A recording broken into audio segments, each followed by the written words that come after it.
اب اس میں سے تم خود بھی کھاؤ اور خستہ حال ضرورت مند کو بھی کھلاؤ۔ پھر چاہیے کہ لوگ اپنا میل کچیل دور کریں اور منتیں پوری کریں اور اس قدیم گھر یعنی بیت اللہ کا طواف کریں، یہ ہمارا حکم ہے۔ اور جو شخص ادب کی چیزوں کی جو اللہ نے مقرر کی ہیں تعظیم کرے تو یہ اس کے پروردگار کے نزدیک اس کے حق میں بہتر ہے۔ اور تمہارے لیے مویشی حلال کر دیے گئے ہیں سوائے ان کے جو تمہیں پڑھ کر سنائے جاتے ہیں، تو بتوں کی پلیدی سے بچو اور جھوٹی بات سے پرہیز کرو، صرف ایک اللہ کے ہو کر اور اس کے ساتھ شریک نہ ٹھہرا کر۔ اور جو شخص کسی کو اللہ کے ساتھ شریک مقرر کرے تو وہ گویا ایسا ہے جیسے آسمان سے گر پڑے، پھر اس کو پرندے اچک لے جائیں یا ہوا کسی دور کی جگہ اڑا کر پھینک دے، یہ ہمارا حکم ہے۔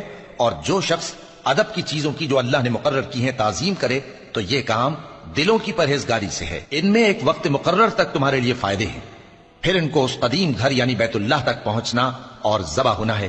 اور ہم نے ہر ایک امت کے لیے قربانی کا طریق مقرر کر دیا ہے تاکہ جو مویشی چوپائے اللہ نے ان کو دیے ہیں ان کے ذبح کرنے کے وقت ان پر اللہ کا نام لے۔ سو تمہارا معبود ایک ہی ہے تو اسی کے فرما بردار ہو جاؤ اور عاجزی کرنے والوں کو خوشخبری سنا دو۔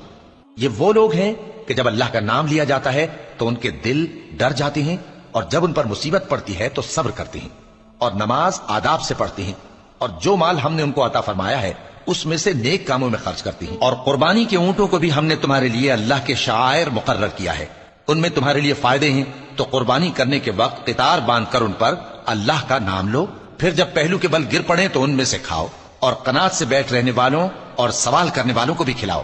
اس طرح ہم نے ان کو تمہارے زیر فرمان کر دیا ہے تاکہ تم شکر کرو۔ اللہ تک نہ ان کا گوشت پہنچتا ہے اور نہ خون، بلکہ اس تک تمہاری پرہیزگاری پہنچتی ہے۔ اسی طرح اللہ نے ان کو تمہارے زیر فرمان کر دیا ہے تاکہ اس بات کے بدلے کہ اس نے تم کو ہدایت بخشی ہے اسے بزرگی سے یاد کرو۔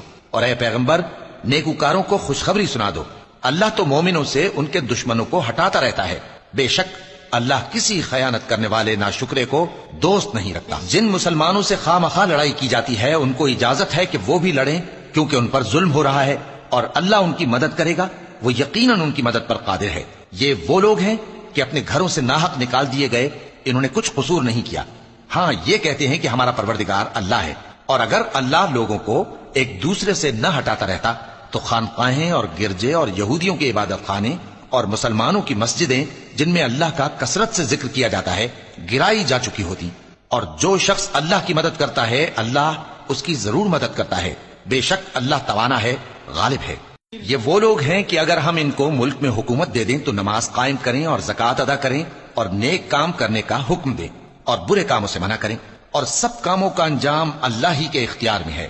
اور اگر یہ لوگ تم کو جھٹلاتے ہیں تو ان سے پہلے نوح کی قوم اور عاد اور سمود کی قومیں بھی اپنے پیغمبروں کو جھٹلا چکی ہیں، اور قوم ابراہیم اور قوم لوط بھی، اور مدین کے رہنے والے بھی، اور موسیٰ بھی تو جھٹلائے جا چکے ہیں، لیکن میں کافروں کو مہلت دیتا رہا، پھر میں نے ان کو پکڑ لیا، تو دیکھ لو کہ میرا عذاب کیسا سخت تھا۔ چنانچہ بہت سی بستیاں ہیں کہ ہم نے ان کو تباہ کر ڈالا کہ وہ نافرمان تھیں، سو وہ اپنی چھتوں کے بل گری پڑی ہیں، اور بہت سے کنویں بیکار اور بہت سے مضبوط محل ویران پڑے ہیں۔ سو کیا ان لوگوں نے ملک میں سیر نہیں کی تاکہ ان کے دل ایسے ہوتے کہ ان سے سمجھ سکتے اور کان ایسے ہوتے کہ ان سے سن سکتے؟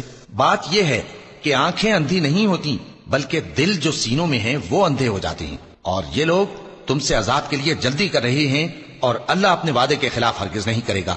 اور بے شک تمہارے پروردگار کے نزدیک ایک روز تمہارے حساب کی روح سے 1000 برس کے برابر ہے۔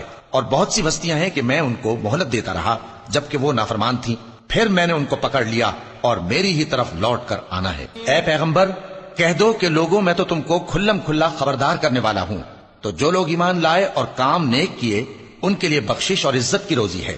جن لوگوں نے ہماری آیتوں میں اپنے خیال میں ہمیں عاجز کرنے کے لیے دوڑ دھوپ کی وہ اہل دوزخ ہیں۔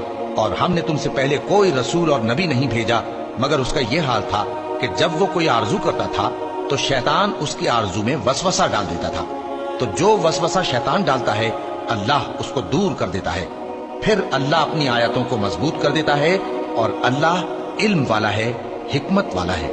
غرض اس سے یہ ہے کہ جو وسوسہ شیطان ڈالتا ہے اس کو ان لوگوں کے لیے جن کے دلوں میں بیماری ہے اور جن کے دل سخت ہیں ذریعہ آزمائش ٹھہرائے، بے شک ظالم لوگ مخالفت میں دور جا پڑے۔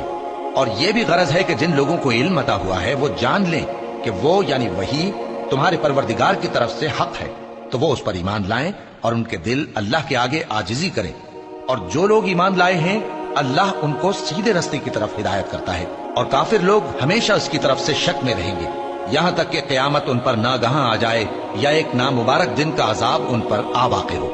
اس روز بادشاہی اللہ ہی کی ہوگی اور وہ ان میں فیصلہ کر دے گا، تو جو لوگ ایمان لائے اور عمل نیک کرتے رہے وہ نعمت کے باغوں میں ہوں گے، اور جو کافر ہوئے اور ہماری آیتوں کو جھٹلاتے رہے ان کے لیے ذلیل کرنے والا عذاب ہوگا۔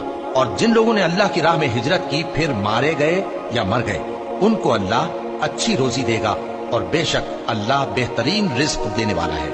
وہ ان کو ایسے مقام میں داخل کرے گا جسے وہ پسند کریں گے، اور اللہ تو جاننے والا ہے، بردبار ہے۔ یہ بات اللہ کے ہاں ٹھہر چکی ہے، اور جو شخص کسی کو اتنی ہی ایذا دے جتنی ایذا اس کو دی گئی، پھر اس شخص پر زیادتی کی جائے تو اللہ اس کی مدد کرے گا۔ بے شک اللہ معاف کرنے والا ہے، بخشنے والا ہے۔ یہ اس لیے کہ اللہ رات کو دن میں داخل کرتا ہے اور دن کو رات میں داخل کرتا ہے، اور اللہ تو سننے والا ہے، دیکھنے والا ہے۔ یہ اس لیے کہ اللہ ہی برحق ہے، اور جس چیز کو کافر اللہ کے سوا پکارتے ہیں وہ باطل ہے، اور اس لیے کہ اللہ اونچی شان والا ہے، بڑا ہے۔ کیا تم نہیں دیکھتے کہ اللہ آسمان سے مے برساتا ہے تو زمین سرسبز ہو جاتی ہے؟ بے شک اللہ مہربان ہے، خبردار ہے۔ جو کچھ آسمانوں میں ہے اور جو کچھ زمین میں ہے اسی کا ہے، اور بے شک اللہ بے نیاز ہے، قابل ستائش ہے۔ کیا تم نہیں دیکھتے کہ جتنی چیزیں زمین میں ہیں سب اللہ نے تمہارے زیر فرمان کر رکھی ہیں، اور کشتیاں بھی جو اسی کے حکم سے سمندر میں چلتی ہیں، اور وہ آسمان کو تھامے رہتا ہے کہ زمین پر نہ گر پڑے مگر اس کے حکم سے۔ بے شک اللہ لوگوں پر نہایت شفقت کرنے والا مہربان ہے۔ اور وہی تو ہے جس نے تم کو حیات بخشی، پھر تم کو مارتا ہے، پھر تمہیں زندہ بھی کرے گا، اور انسان تو بڑا ناشکرا ہے۔ ہم نے ہر ایک امت کے لیے بندگی کی ایک راہ مقرر کر دی ہے کہ اسی طرح وہ بندگی کرتے ہیں، تو یہ لوگ تم سے اس معاملے میں جھگڑا نہ کریں، اور تم لوگوں کو اپنے پروردگار کی طرف بلاتے رہو، بے شک تم سیدھے رستے پر ہو۔ اور اگر یہ تم سے جھگڑا کریں تو کہہ دو کہ جو عمل تم کرتے ہو اللہ ان سے خوب واقف ہے۔ جن باتوں میں تم اختلاف کرتے ہو اللہ تم میں قیامت کے روز ان کا فیصلہ کر دے گا۔ کیا تم نہیں جانتے کہ جو کچھ آسمان اور زمین میں ہے اللہ اس کو جانتا ہے؟ یہ سب کچھ کتاب میں لکھا ہوا ہے، بے شک یہ سب اللہ کو آسان ہے۔ اور یہ لوگ اللہ کے سوا ایسی چیزوں کی عبادت کرتے ہیں جن کی اس نے کوئی سند نازل نہیں فرمائی، اور نہ ان کے پاس اس کی کوئی دلیل ہے، اور ظالموں کا کوئی بھی مددگار نہیں ہوگا۔ اور جب ان کو ہماری صاف صاف آیتیں پڑھ کر سنائی جاتی ہیں تو ان کی شکل بگڑ جاتی ہے، اور تم ان کے چہروں میں صاف طور پر ناگواری دیکھتے ہو۔ ایسا لگتا ہے کہ جو لوگ ان کو ہماری آیتیں پڑھ کر سناتے ہیں ان پر حملہ کر دیں گے۔ کہہ دو کہ میں تم کو اس سے بھی بری چیز بتاؤں، وہ دوزخ کی آگ ہے جس کا اللہ نے کافروں سے وعدہ کیا ہے، اور وہ برا ٹھکانہ ہے۔ لوگوں، ایک مثال بیان کی جاتی ہے، اسے غور سے سنو کہ جن لوگوں کو تم اللہ کے سوا پکارتے ہو وہ ایک مکھی بھی نہیں بنا سکتے، اگرچہ اس کے لیے سب اکٹھے ہو جائیں، اور اگر مکھی ان سے کوئی چیز چھین لے جائے تو اسے اس سے چھڑا نہیں سکتے۔ طالب اور مطلوب یعنی عابد اور معبود دونوں گئے گزرے ہیں۔ ان لوگوں نے اللہ کی قدر جیسی کرنی چاہیے تھی نہیں کی۔ کچھ شک نہیں کہ اللہ زبردست ہے، غالب ہے۔ اللہ فرشتوں میں سے پیغام پہنچانے والے منتخب کر لیتا ہے اور انسانوں میں سے بھی۔ بے شک اللہ سننے والا ہے، دیکھنے والا ہے۔ جو ان کے آگے ہے اور جو ان کے پیچھے ہے وہ اس سے واقف ہے، اور سب کاموں کا رجوع اللہ ہی کی طرف ہے۔ مومنوں، رکوع کرتے اور سجدہ کرتے اور اپنے پروردگار کی عبادت کرتے رہو اور نیک کام کرو تاکہ فلاح پاؤ، اور اللہ کی راہ میں جہاد کرو جیسا جہاد کرنے کا حق ہے۔ اس نے تم کو منتخب کیا ہے اور تم پر دین کی کسی بات میں تنگی نہیں کی، اور تمہارے لیے تمہارے باپ ابراہیم کا دین پسند کیا۔ اسی اللہ نے پہلے یعنی پہلی کتابوں میں تمہارا نام مسلم رکھا تھا، اور اس کتاب میں بھی وہی نام رکھا ہے۔ تو جہاد کرو تاکہ پیغمبر تمہارے بارے میں گواہ ہوں اور تم لوگوں کے مقابلے میں گواہ رہو۔ سو مسلمانوں، نماز قائم کرو اور زکوٰۃ دو اور اللہ کے دین کی رسی کو پکڑے رہو، وہی تمہارا دوست ہے۔ سو وہ کیا خوب دوست ہے اور کیا خوب مددگار ہے۔